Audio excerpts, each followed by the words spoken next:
Welcome. I'm Kirsten. And I'm Sam. And we're here to do the metaphysical. Oh God, he did it again.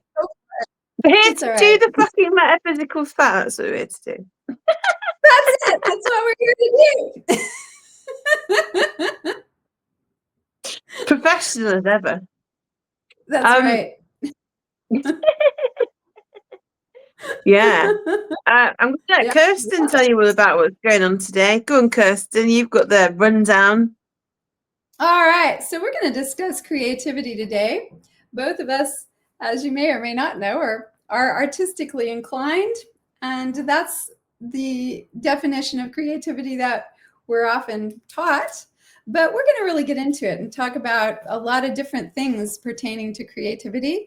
And yeah, that's where we're going. So let's talk first about what it is. What is creativity? I mean, that seems like a simple question, right? But I know a lot of people, one of the things I've experienced in my life is like people saying, oh, you're creative, like it's a handicap. with the downward line. Yeah. With the eyes. You're one of those creative types, are you? It's like, yes, I am. Yes, I am. So bite me. No, I'm sorry. So paint me. So paint me. Go for it. Go ahead. Pink colour bum. Rolling glitter. Yeah, we do. Woo. That's a good idea. I think it'd be fun to be rolled in glitter. I think I would enjoy that. When I come visit you, we'll roll you in glitter. We will. All right. We'll do it. So in fact, we'll do it now. We're going to do it. We'll do a podcast when I go visit Kirsten, and we will be head to toe in glitter. That would be so fun. So stay tuned for that because that's going to be fun. And what will we talk about when we're rolled in glitter? No one knows. Sparkly shit. Yeah. Anyway, so back to creativity. Yeah, go on. Back to creativity. Well, so I remember this time when I was in college, I tutored students in the creative writing program. And I remember this one student saying to me, she was throwing up her hands and saying, but I can't memorize all this. I can't learn all this because I'm creative. And I was like, and she said, why do we have to study all of these classical literature things? This is creative. And I was like, were they not creative writers? I mean, the point that she's making, that I do get what she's saying. She's like, my brain wants to just produce creative thoughts, and that is the difference, isn't it? And I do get that because I can't remember if it's left or right brains. And the brain side mostly that isn't very well. And I say this, I am analytical and logical, but I do struggle with like the structure sometimes. So I think sometimes probably when you're doing a creative class, especially with something like writing, you need to know the underpinning principles. It's the same as like art, though. If you're doing art, anybody can just like dip their hand in a pot of painting and they go, oh look, there's a handprint in here. It's the next Damien Hirst. But I think the point is you need to refine your skills, and it's looking at the way that light hits objects. It's looking at contrast, using the media to bring that out. Obviously, I was a fan of mixed media back in A-level art. I like it's a good mix because obviously I'm not straightforward and I like to use lots of different things. But it's understanding your craft, isn't it? And that's what you're getting at, really. So I understand both sides of it. Yeah. And I can see like the tedium of going through the specifics would be quite difficult. When all you want to do is just like, chuck a bit of paint here, put some words together, but then it's like when you start to understand the structure of sentences and how to make more of a profound impact, yes, you do still need the creative flow, but it gives you more tools in your toolbox, doesn't it? Precisely. And that's why, most of the great masters, I don't know, I can't speak for every great master. However, it's about taking the tools and then running with them. And it doesn't mean that you have to use the tools in the way that everyone else has used the tools, but it is helpful to have a grasp of what those tools are and how you can employ them, because it's much more effective if you have, if you have, for instance, if you're going to be a painter, knowing the techniques that you can use to paint, or knowing anatomy and all of those things that go along with that. For instance, look at what Van Gogh did. If you actually look at Van Gogh's paintings, and I know he was not a very nice person, but but he did make some brilliant Apparently not, paintings. no. And what he did was, didn't he have syphilis, yeah, though? So kind of, did he have syphilis? probably. I don't know. Oh, is that? But Oh, he is may that? very well have had syphilis. No, I don't want to study his name. I could have made that up. All right, we're not saying whether Van Gogh had syphilis or not. We don't know. He may or may not have had we will give a him venereal disease, yeah, that sent him a bit. He chopped his ear off, didn't he? Yeah. So, but if you look at his paintings, he knew the anatomy, and what he was actually painting was actually very accurate in a sense. It was just a very different way of doing it, and a very different way of turning it. So you can take those tools and then you can just use them as a foundation and then just go wild. I mean, I want to say the sky's the limit, but that's pretty limiting. Yeah. Interdimensional There is no portals limit. are the limit. Yeah, exactly. That's right. That's Only your mind. That's right. So anyway, but a lot of people do see creativity as a handicap in this culture, and I think that's been very deliberate, because obviously we've been very controlled in even the way that we're allowed to create. So creativity really has a much wider perspective. I mean, ultimately, when we reclaim our creativity, we are also reclaiming our sovereignty, because we are stepping into that creative power. We are stepping into being godlike in a sense. So really being creative, you don't have to paint. You don't have to write. You don't have to, what else? What else can you do, Sam, that's creative? You don't have to be a potter. Well, no, I want to be a potter. Well, I know you will be a potter. You are already. She made a marvelous pumpkin, by the way. Oh no, I had a bit of so going back to creativity, yeah, even. So I was doing my pottery class. I've done this pumpkin, so it's just like hand pottery, basically. We still put it in the kiln and everything, and they didn't have the right colours. All the colours were dry, and the teacher didn't tell me there was more colours. So I did the best that I could with what I had. And that's a real thing. And going back to the sovereignty, it's taking the time to think, what have I got and what can I create with it? So it's using your intuition, it's using your resourcefulness. You can make art out of anything. I think that's the point I'm making. So even if you want to make it, look at these people. I mean, there was a girl on the news years ago, and I always remember, and she made these pictures out of hole punch bits of paper. And they were very life, and they were just absolutely amazing. So this is what we were saying, like literally, creativity, the limits are only imposed upon your own mind. And that's the thing. But I think what Kirsten, you were getting at, wasn't it? The sovereignty aspect is when you are in the now, because it's always about the now, isn't it? And your mind isn't all over and you're not being pulled from one place to the next. You can go into that flow state, which is what I find when I'm being really creative. I don't know if you're the same. And it's almost like, I think that's what it is. Any kind of creative thing, it's channeling. I think this is why women are really good at being creative. I'm not just saying men aren't, but women are natural channels, because they're good for that. When we give birth, we're channeling the consciousness consciousness of a child into our bodies to physically manifest it. And then that goes in hand with that creative kind of thought process, because whatever you're making and creating, you are birthing into reality. And it's taking control of your own creative life force energy and birthing that forward, isn't it?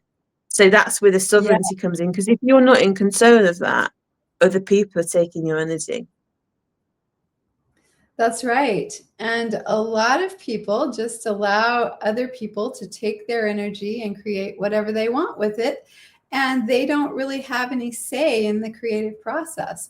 And so, it's really about stepping back and saying, well, what do I want to create?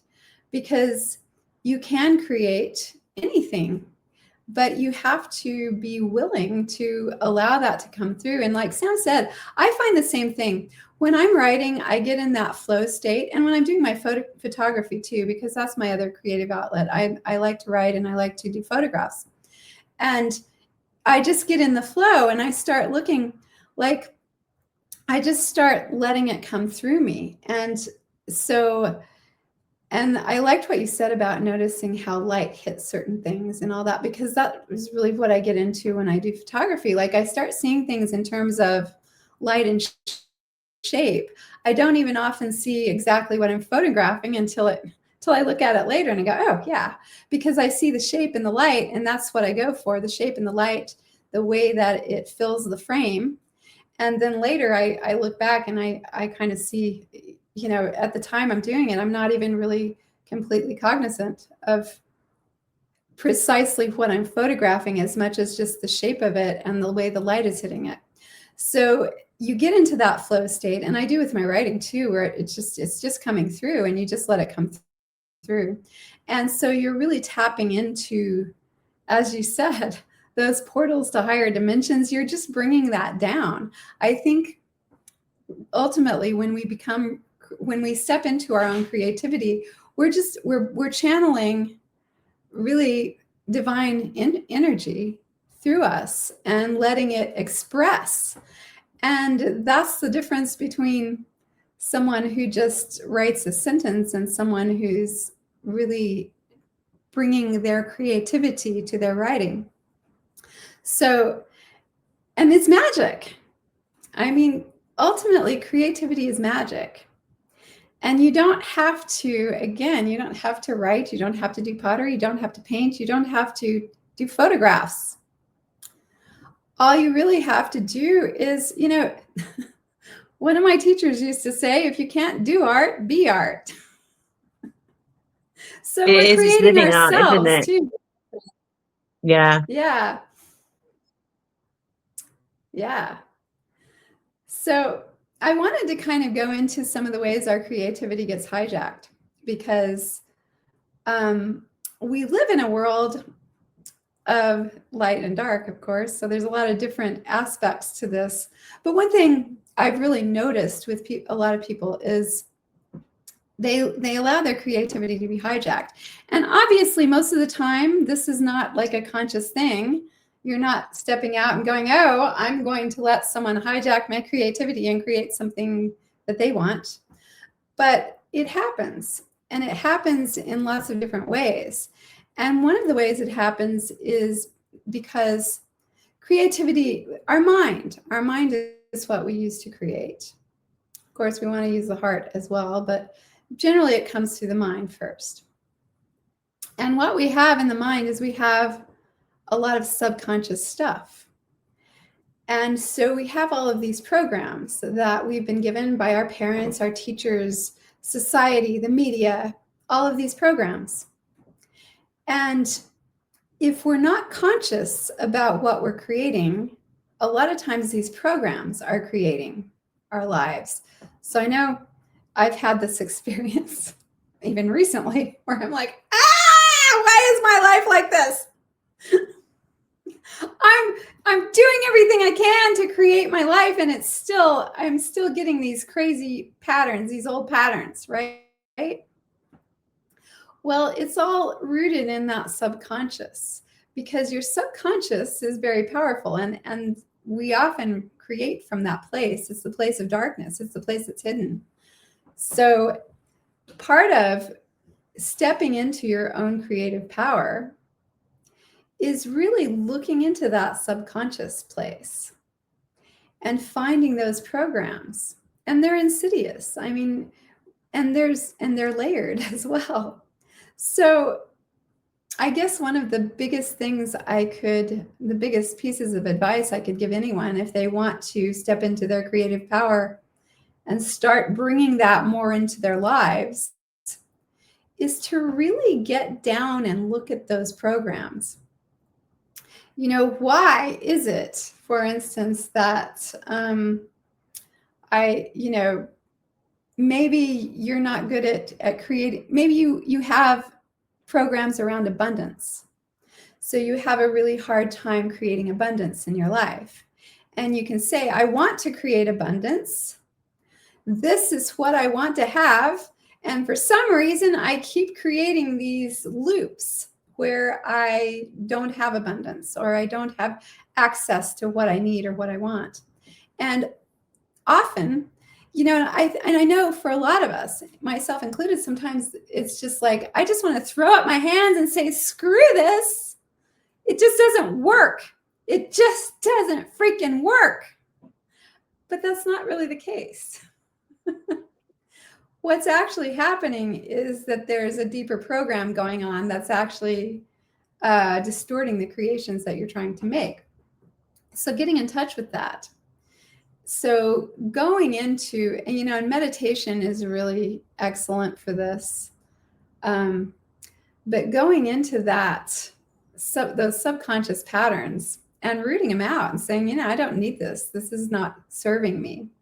So Sam, you probably have some good ideas about how to do that. Maybe some hands-on stuff. Yeah. I do. What I want to actually touch on though, to start with, going back to creating your life, because that's what it is. Everything is a creative process. The fact that we're living and going back to that being in the now, everything you do is a creative step.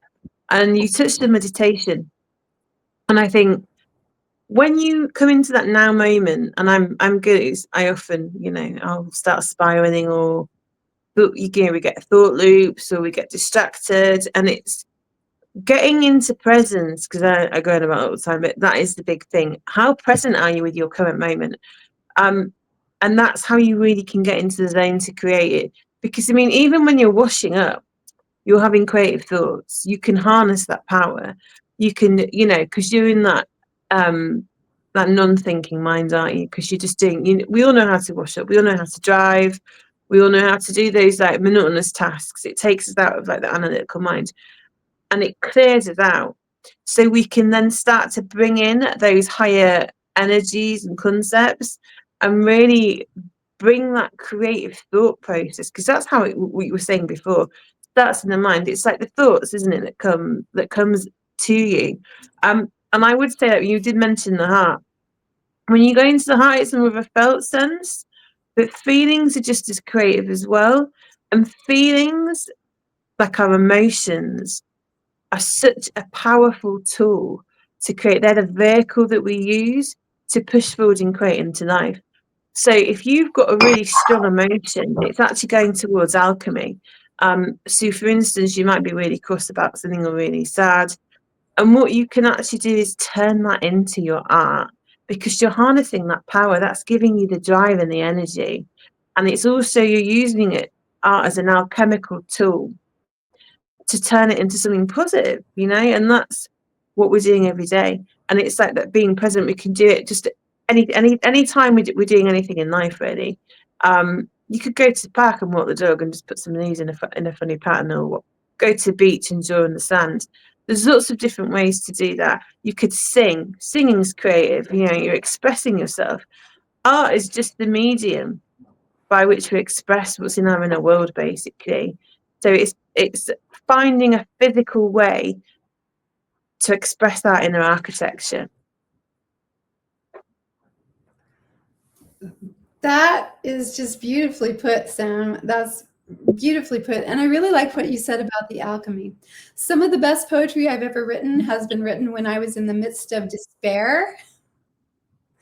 And so Yeah. it is the alchemy. It's the alchemy of dipping into that darkness and making it into something beautiful.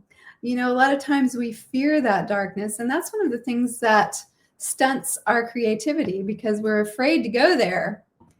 And once we step past that fear, we can really dive into some really amazing alchemical processes and bring that darkness to light and show what's beautiful about it, because there is so much beauty there. And so I love that. I love that you said that. And I just You lost it. Is it gone? anyway, But I mind just got want way to, ahead of me. yeah. Sorry. Go ahead. Yeah, I want to go back to subconscious because you touched on that. And we said it's where the darkness, because it isn't just darkness. I mean, we talk about darkness, it's shadow, isn't it? It's the things that we don't see. And touching back on these programs, because it's such an important point. You know, we're all born into this life kind of like fresh slates, aren't we? Almost. I mean, there's wound trauma and stuff, but just for the sake of it, we're like a blank piece of paper. And our experiences and the things that we're told and the programs that our parents have and the people that are with us, it all shapes us, and it's kind of molding us because we're like putty. So we're the art. This is what we talk about. Like we are the art in process. We're being molded by life, and then we're also molding life in exchange, because everything's an energy exchange, isn't it? But then you go to subconscious, and this is where we keep all our tools. We'll put it that way. So in our subconscious, that's where our creative manifesting tools live. And they're not always positive, and they're not always ours either. So that's the thing. It's the unknown, isn't it? So that's why getting into the subconscious, doing the shadow work, looking at the psychological aspects that make us up, like the archetypes and things like that, if you look at Jung and all the rest of it, and start to really dig in and like do the somatic practices to release the trauma and all the rest of it. This is how you take your power back, going full circle back to sovereignty, because you're actively changing your own inner landscape, and that helps you create on the canvas of life. Yes, very well put. And you're absolutely right. And that's why it's really important to do shadow work if you really want to create the life that you want to have.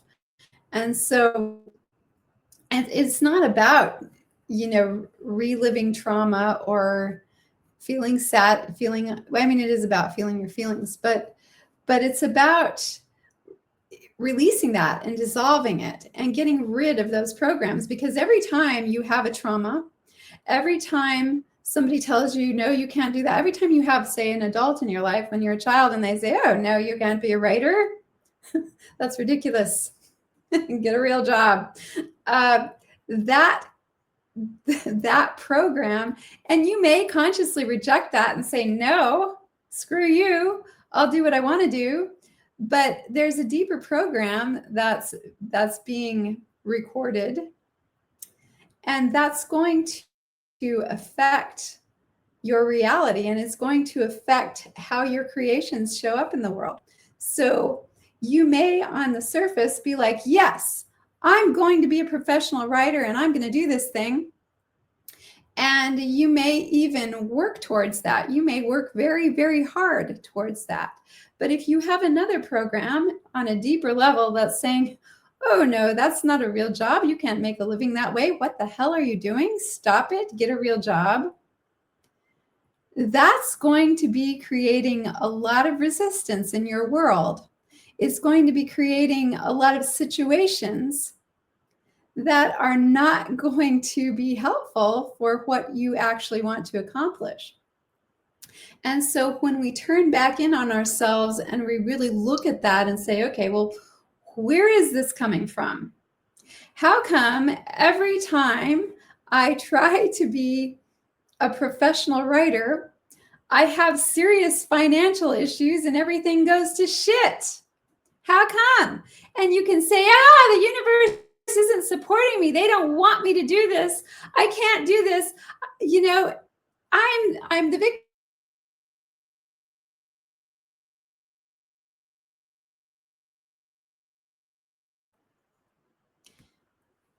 And we've all been there. I'm sorry, this internet is not cooperating today. We've all been there. We've all been there going, screw you. It's everybody, the universe isn't supporting me. But what's actually happening is that you're creating your own resistance here. And maybe you don't even know. Or maybe you fall into some sort of self-sabotage. Like somebody says to you, well, here, we would like you to write this for us. And suddenly you have writer's block and you can't write anything. And I can tell you this from experience. And so you step into self-sabotage. And I'm not saying you should blame yourself. I'm not saying you should sit around and go, well, I'm just a loser because I sabotage myself. We all have these self-sabotage programs. And ultimately, it's stuff that's going on in our subconscious mind that's making us do these things. And it's really looking at that and saying, okay, and being honest with yourself. How do I sabotage myself? Looking at that first. I'm trying to do this thing, but instead I keep doing something else.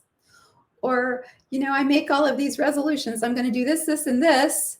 And then instead, I just go and, smoke a bunch of weed and lay out on the yard all day and don't do anything. What happened? That's all right. I mean, it's all right.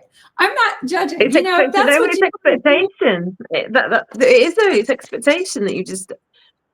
It's like, what do you want to create? Sometimes you want to create that life. Sometimes you want to lay in the yard and smoke a bunch of weed and run around in the leaves, and it's all right. Yeah, it is all right. If that's what you want to do it by all means. But I think it's we put a lot of pressure on ourselves, don't we? I think that's the same thing with like the writer's books and stuff as well. Like how much pressure we put on ourselves. Like, oh, it's got to be perfect. Like when I was doing the pottery thing for the first time, none of us had done any pottery, and we make these little clay pots with these thumb things that you do, and you stick them together, and everybody's like, "Yeah, it's not perfect," and it's like, look, just have fun, because that's the big thing about creativity. Don't put so much fucking pressure on yourself. Why are you doing it? Why are we living? Why? I mean, it's all for experience, isn't it?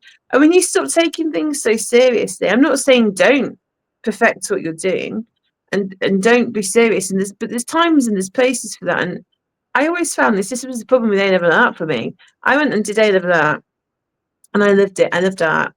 But I didn't like being said, oh, well, you need to do a charcoal picture.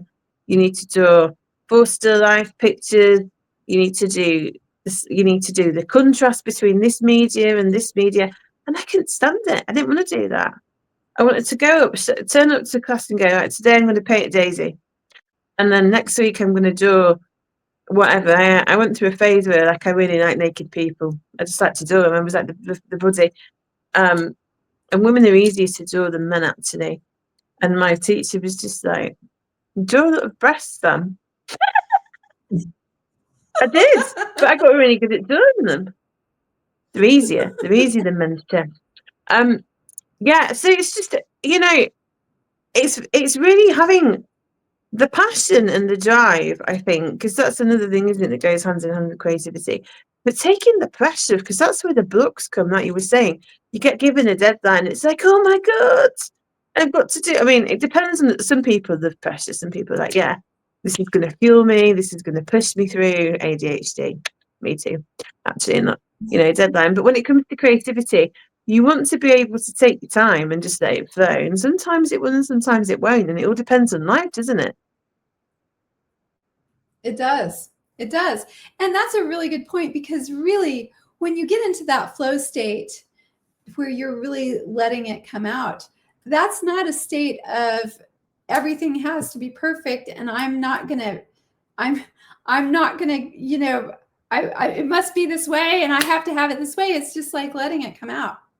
And A lot of times the best creations are made in joy and happiness and playfulness. They're not made when somebody sits down.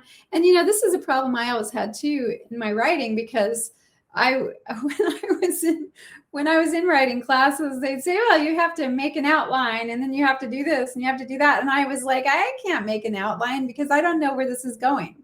Because I'm going to start with a sentence, and I'm going to see where that sentence leads me." And that's what I like to do. I like to discover it. I like to discover, where is this going?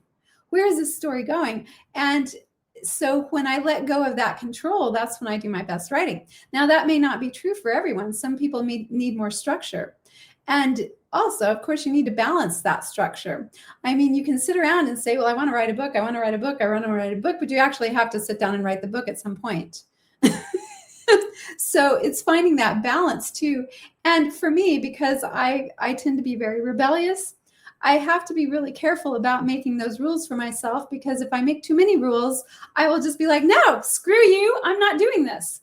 And so Even to yourself, it's like, even to yourself, it's like, no, I'm not conforming to this rule that I've set for myself. I get it there, Sam, yeah. I know. Well, so you have to look at that, and you have to say, first of all, how do I work best? Maybe you do work best by creating an outline or whatever, and that's fine. That's part of your process. But people ask me sometimes, especially when I was teaching, they'd be like, "Well, what's the process I should use?" And my reply to that is always, "Well, what process works for you?" And it's going to be different for everyone.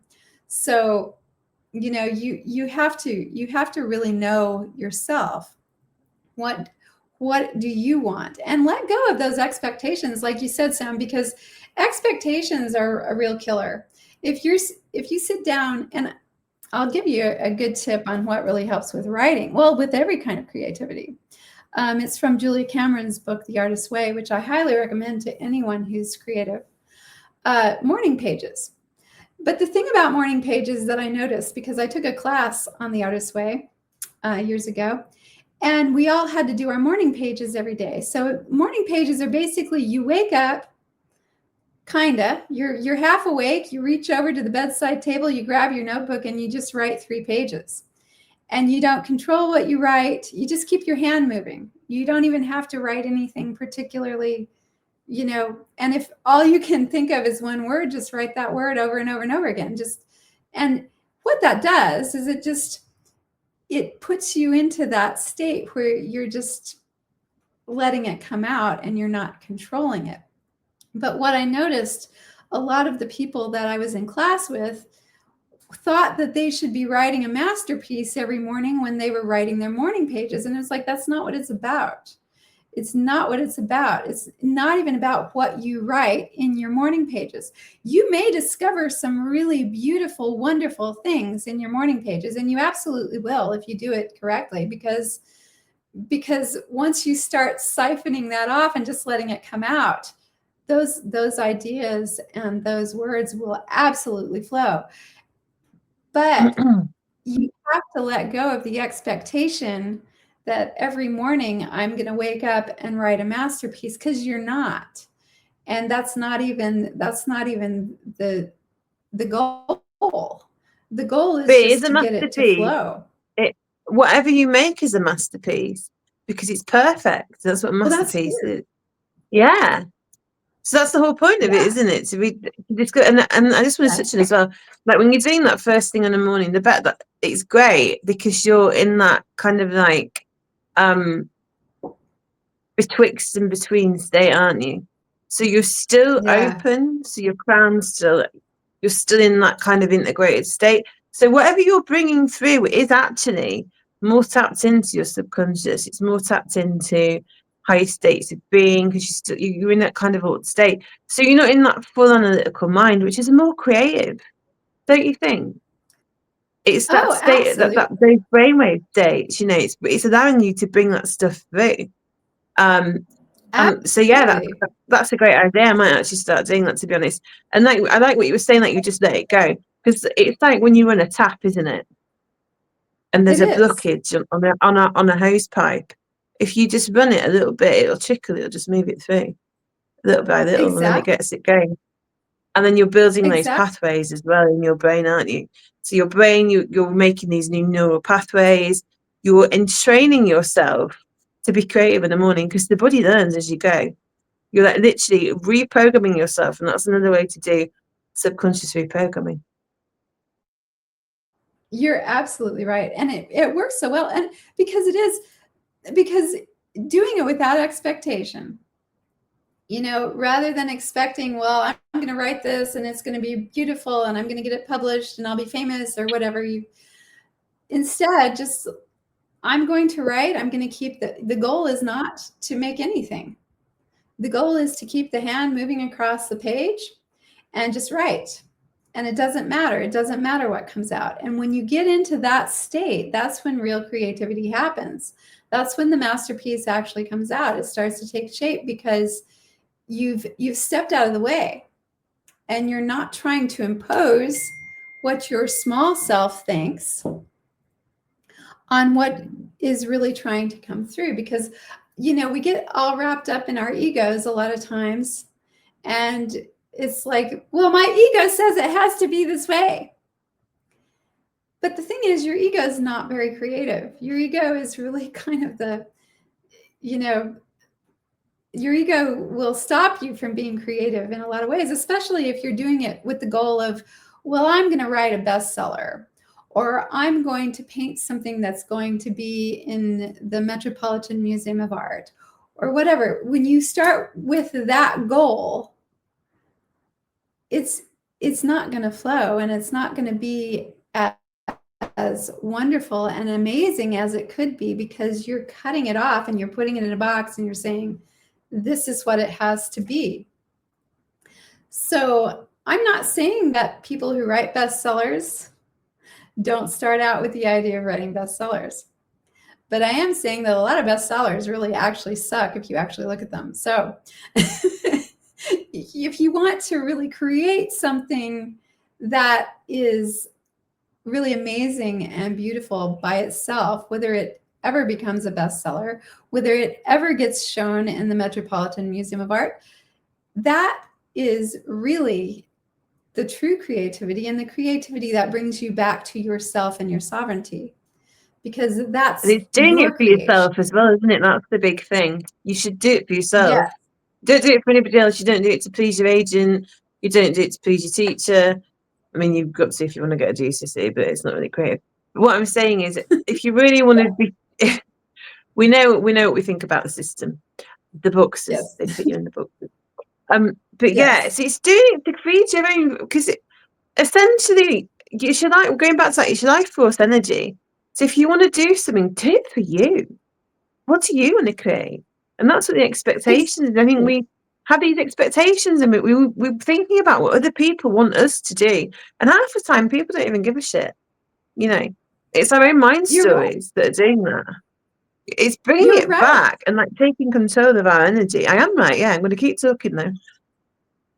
Go ahead. Talk. Yeah. So I really wanted to just go on about colour as well in creativity, and how important that is, and what a good medium that is.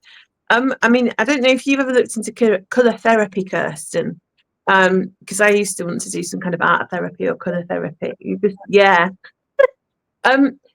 this is the thing, even if you've got different coloured ribbons, and you wanted to do some dance, and you could incorporate the frequency of the colour, because that's another thing. When you're doing art, you're bringing through frequency, because it's a channel, isn't it? And that's what we're doing. So we're talking about the tortured artist and the rest of it, and the muse that we used to create.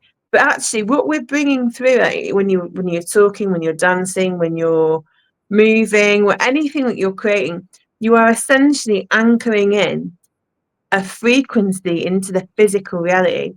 And this is the thing with colour, because colour has got frequency. And obviously, we're just touching on one small part of this. But even just if you want to grab some ribbons and dance around your kitchen, the act of moving the energy through you, connecting to the frequency of the colour, and just making shapes with it. just being in the moment. And the thing is, that's what really sets you free. And that's what true creativity is. It's a doorway to freedom and self-expression. And just by doing that, it takes you out of the logical mind. It takes you out of the boxes of the matrix, and it breaks your programming just for that moment. So it allows new information to come through. So you're not only just doing something in that moment, you're actually using it as a bit of a road opener to open up your life, to actually move yourself forward. Because this is the thing, we get stuck in these ruts, don't we? And this is what art's really great for. If you feel like you're stuck on the treadmill of life, what can you do that's different? What small thing can you change in your daily life? How can you bring more joy in? And this is what art can do. Like you said, get some ribbons down in your kitchen, get some paint and just chuck it down. Whatever you want to do. But like again, I would recommend doing something and connecting to the frequency of the colour if you can feel into it. As a bit of an act of meditation as well. That is really, really, really going to start to move things along. It opens up the way that we perceive things. It can bring new insights, because don't forget, when you're actually channeling information through, you're rewiring your brain, like I said before, but that's allowing us to look at things in a new way and giving us new perspectives. Because what you find is, it's a thing, I think it was Einstein, was they said, if you do the same thing over and over again, expecting a different result, it's basically insanity. So find new and exciting perspectives, find new ways to do things. Just be silly, just be creative, just be like in the moment, And that's my advice to people. That's what I would do anyway. I think that's excellent advice. I mean, yeah, if you want to change your life, make a picture, draw a picture. It doesn't even have to be anything. It just can It's be a starting point, you isn't it? letting things come through. It is. It's a starting point, and it's a step. So you already shifted. Every time you take a different step off the path that you're already on, you shift it. You go to a different place. You start a trajectory towards a different timeline.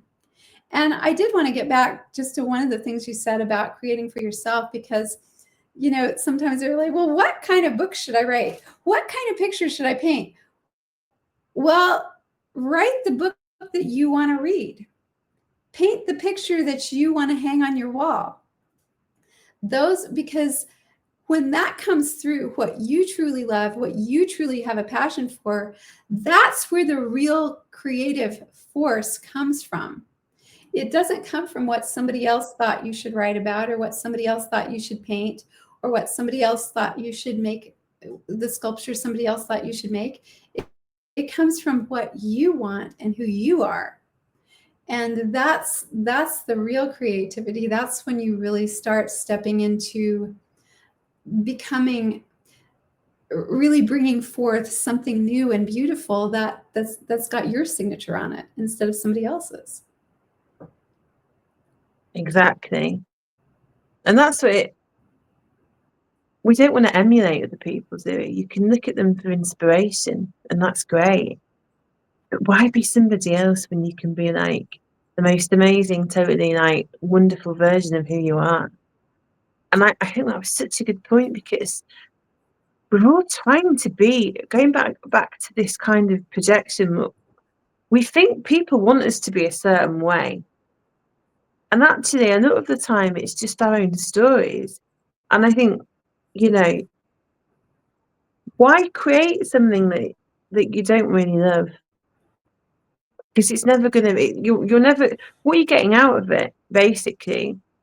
That's what you need to ask yourself. What's the reason that you're doing it?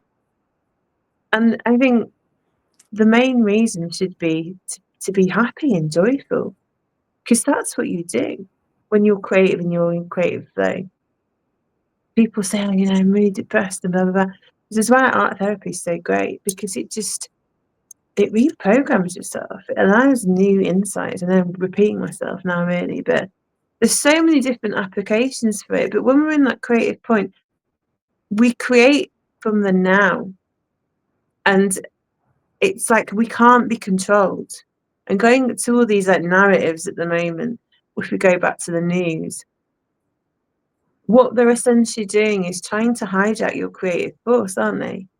They're using your will and your intention and your focus to create their outcome, what they want. And it's all tied in the same sort of thing, you know, when you're looking at what the people expect you to make. So by taking control in small steps like that, you're actually learning to be more sovereign, going back full circle. And that's the reason that we should do this. That is so put, Sam, and that's exactly right on. And so, yes, really taking those steps, turn off the news and draw a picture. Turn off the news and write a poem. Turn off the news and look outside and say, I am going to create a new landscape in this yard. I'm going to plant some flowers over here. I'm going to plant a shrub over here. Anything that gives you the passion and makes you really want to do that. Because the news, and that's one of the reasons why the news plays on your emotions too. And you'll notice the emotion that they use most often to create their narratives and to create what they want to create is your fear, your uncertainty, all of those really negative emotions, your anger. We want to create a civil war, so we're going to make these people think that these other people are against them, or we're going to make these people think that these people are dreadful, terrible people who are really depraved. And so rather than doing that, rather than allowing that to be created in your life, look at your life and say, what can I create right here, right now? Can I turn off the TV and get some finger paints and just, go wild?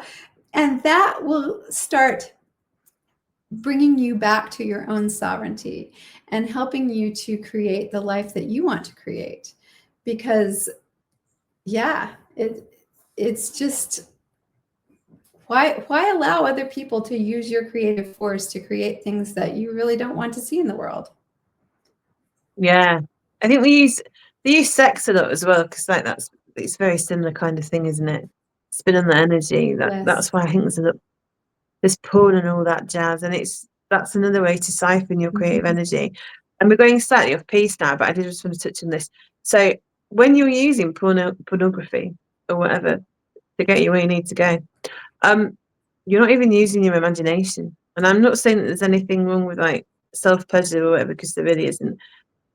But if you're watching that, it gives you like a dopamine reward response, and you need more and more of it, basically. But you're being programmed with those really insidious kind of energies. Now, whatever your thoughts on pornography are, I think if you're gonna do what you're gonna do, basically, you need to create in your mind, because that's the thing. It's like thoughts, isn't it? Really, and that's what basically what I'm trying to get at is this is why it's so insidious. It's not just the news. Things like pornography, sex is your creative energy. It's your life force. It's vital. It's draining it off of you, essentially, when you're indulging in things like that. I mean, I don't want to shame anybody. Do whatever you like. For me, but just be aware that you're being programmed, and the way that you're expelling your sexual energy and what you're putting it into, that's your creative life force. That's why, like, when you cultivate your sexual energy, you have, like, what's the word? You have empowered and sacred sex, really. You're cultivating your energy, you're building it up within you, and that makes you magnetic as well. That's what creative energy does. It brings things in. You're not just putting things out. It's the way for you to bring and birth things into your own life. That's beautiful. That's that's perfect. And I think it's not really off piece. And that brings up a good point, because your creativity resides in your sacral chakra, which is your second chakra. And also in your throat chakra, which is interesting. That's where it comes out. Whether it comes out through your hands or whatever, it's centered in your throat chakra and your sacral chakra. So one of the ways that you can really get those juices flowing is to clear those chakras out and get that energy flowing. And there are lots of ways to clear your chakras. I mean, you can just sit in meditation and just go through and imagine them flowing perfectly, spinning perfectly. Of course, energy work also helps with that. And also, again, by diving into the subconscious mind and getting those subconscious programs out. So, Toning as yeah, well. and Toning's a good one. yes, thank you. Yeah, toning, definitely. So, Sam, do you have anything else to say about creativity? No, not really. I'll clean the chakras though. Definitely do toning. If you have a quick look at some YouTube videos, I'll probably walk you through the certain sounds you can use. But yeah, just about the throat chakra. So the throat chakra, if you look at the anatomy of the vocal cords, it actually looks like a yoni because we're birthing with our voice, aren't we? So that's another little interesting thing. This is what we just want to touch on really quickly. Whatever you think and then you speak, you're speaking that into existence. You are creating with your mouth. It's like a thought, word, deed, isn't it? So it's the Yes. first physical emanation of your thoughts. So that it's just being mindful again, what we're speaking into creation, what we're thinking into creation, because these are all birthing the reality that we experience around us. And that's about all I've got to say on that at the moment. Yeah. That's such a good point because, think about negative self-talk and when you're always saying things like, oh, I'm really stupid, or oh, I don't know, or I can't do these things. Just saying that aloud is helping that to come into creation. The voice is a very powerful creative force. So respect your voice, bring the truth to what you say, and yeah, bring it through. Channel that creativity, y'all. Woo! Do it. Absolutely. Yeah. So thank you all so much for joining us. We love you and we hope you're having a beautiful day or night or whatever you're having. We hope it's beautiful. We do. We're glad you've tuned in for another podcast on the metaphysical fat. And we will catch you on the flip side.